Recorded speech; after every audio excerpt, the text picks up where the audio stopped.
and talk about basic hand tool sets for a facilities maintenance technician.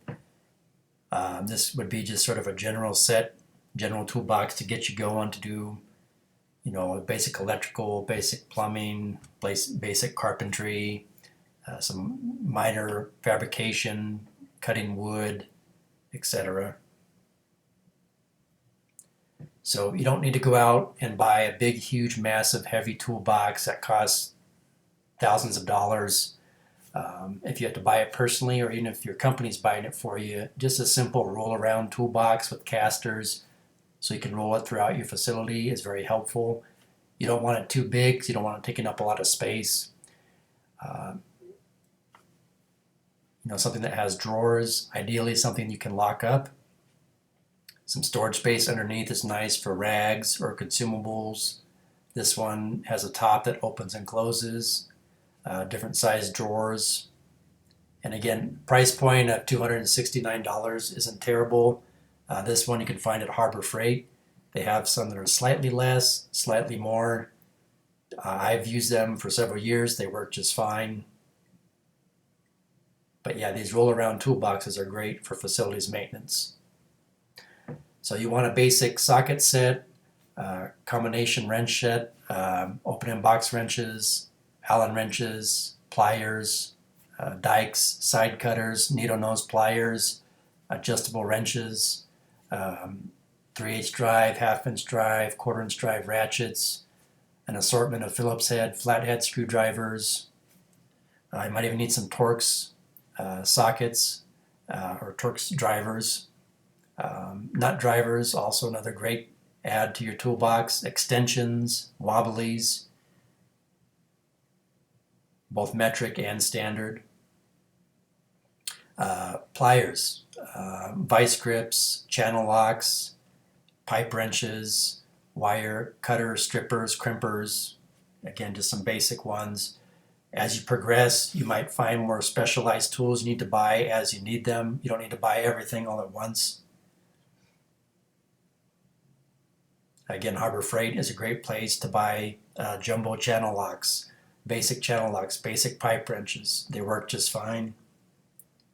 Hammers, so ball peen hammer, framing hammer, dead blow, a rubber mallet. That works great on soft material like brass or aluminum.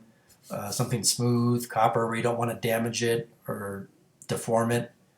A sledgehammer if you're doing some really heavy duty hammering in stakes, wooden stakes, or hammering out a big dent in something.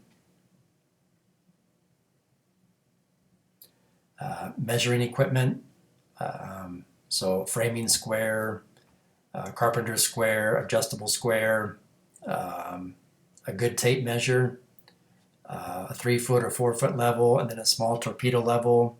Some of the torpedo levels even have magnetic strips on them, so you can check both vertical and horizontal level.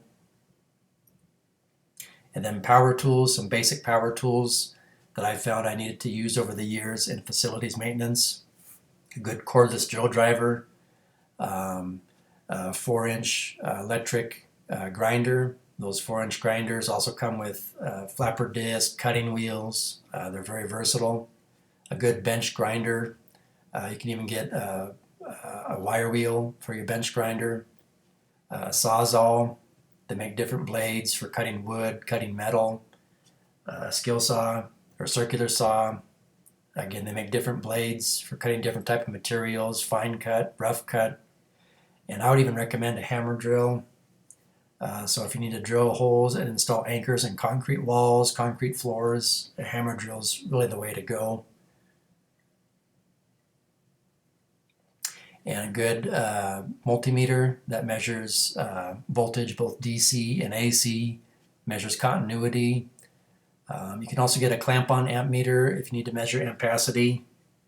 A good wire connector set, so different size wire nuts, crimp-on wire connectors, spade terminals, fork terminals, butt connectors.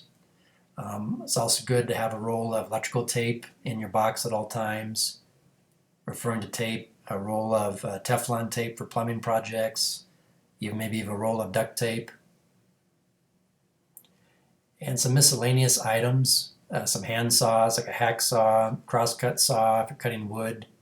Again, those could be fine tooth, coarse tooth, good bench mounted vise in your shop, a good flashlight on your cart, zip ties. You'll find you use zip ties quite often. A good utility knife, box cutter, also on your cart or your toolbox. It's a commonly used tool. So again, thanks for watching. Please like, share, and subscribe. Ring the notification bell, and leave me any comments for future video topics you'd like me to cover. Thank you.